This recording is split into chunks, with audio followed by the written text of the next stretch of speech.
Welcome back to another technical deep dive here in the debug zone.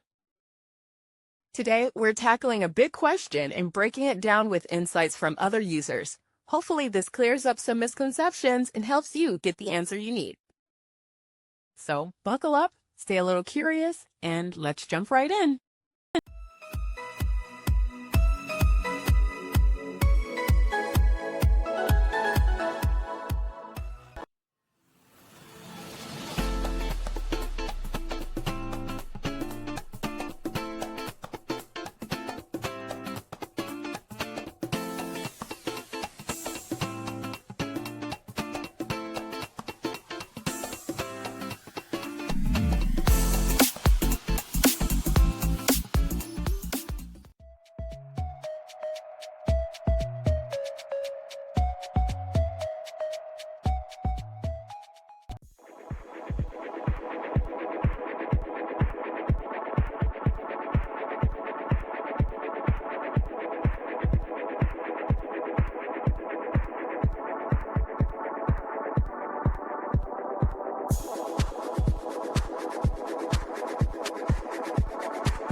And that's a wrap.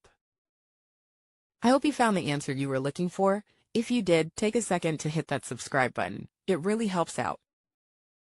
And let me know in the comments which solution worked best for you. See you next time in the debug zone.